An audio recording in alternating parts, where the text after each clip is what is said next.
Hello everyone, আমরা চলে এসেছি আমাদের আজকের থাকার মতো বাসস্থানে। আর সত্যি কথা বলতে এত ভালো লাগছে। চলো তোমাদেরকে রুম টুরটা আমি দিয়ে ফেলি।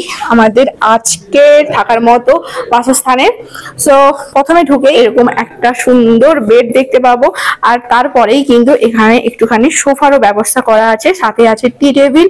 আর তারপর ওখানে একটা সুন্দর একটা পর্দা লাগানো আছে, আর এখানে রয়েছে সুন্দর একটা মিরর কাম একটা ড্রেসিং টেবিল, আর যেখানে মোটামুটি অনেক কিছুই রাখার মতো একটা কিন্তু স্পেস আছে, যেটা দেখো তোমরাও দেখতে পাবে। আর হ্যাঁ, এই হলাম আমি। তারপর এখানে মোটামুটি কাজকর্ম করার জন্য এখানে একটা টেবিল রাখা আছে, চেয়ার রাখা আছে, চা কফি খাওয়ার জন্য এখানে রয়েছে কিন্তু কাপ প্লেট, অ্যান্ড এখানে জলেরও সেট রাখা আছে, অ্যান্ড এখানে কিছু রাখার জন্য স্পেস আছে। এখানে আছে একটা টিভি, আর এখানে রয়েছে ড্রয়ারের ব্যবস্থা, আর যেগুলো মোটামুটি ফাঁকাই আছে। রয়েছে ইলেকট্রিক কেটলি, আর এখানে মেনু কার্ড রয়েছে কিছু অর্ডার করার জন্য বাড়িতে বসে। তো এখানেও কিন্তু জিনিস রাখার জন্য কিন্তু স্পেস যথেষ্ট আছে। আর এখানে জানলা আছে, তো ভিউটা দেখাচ্ছি একটু পরে।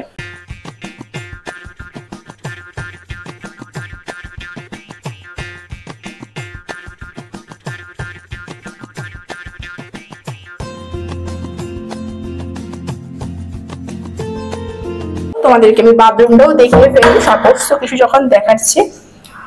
তো বাথরুমে রয়েছে একটা সুন্দর একটা আয়না, এখানে রয়েছে বেসিন, আর এখানে জিনিস কিছু রাখার জন্য এখানে টাওয়াল রাখার জিনিস রয়েছে, আর সব থেকে যেটা মাস্ট ইম্পর্টেন্ট গিজারটা রয়েছে, আর বাথ টব রয়েছে এখানে একটা। অ্যান্ড কাল থেকে আমাদের জার্নি শুরু হয়েছে, তো আমি ইতিমধ্যে কিন্তু আমাদের ফার্স্ট ডের কিন্তু ভিডিওটা কমপ্লিট করব। রুম টুরটা কিন্তু শেয়ার করেই দিলাম সমস্ত কিছু। আর হ্যাঁ, তারপর কিন্তু কাল থেকে আমরা বেরিয়েছি, ভীষণ টায়ার্ড লাগছে নিশ্চয়ই, সেটা চোখে মুখে দেখতেই পাচ্ছ তোমরা। অ্যান্ড পুরো রিসোর্টটা তোমাদেরকে আমি ঘুরিয়ে দেখাবো, অ্যান্ড আমরা আজকের দিনটা এখানে স্টে করবো, অ্যান্ড কালকে আমরা আবার অন্য জায়গায় যাব। সো ডে নাম্বার 1 এর ব্লগ কিন্তু এখানেই সমাপ্ত করেছি। দেখা হচ্ছে ডে নাম্বার 2 এর ব্লগ নিয়ে। সো চটপট আমিও রেডি হয়ে নিই, আর তোমাদের সাথে দেখা হচ্ছে নেক্সট ব্লগে। ভালো লাগলে অবশ্যই লাইক শেয়ার সাবস্ক্রাইব করতে ভুলো না। টাটা।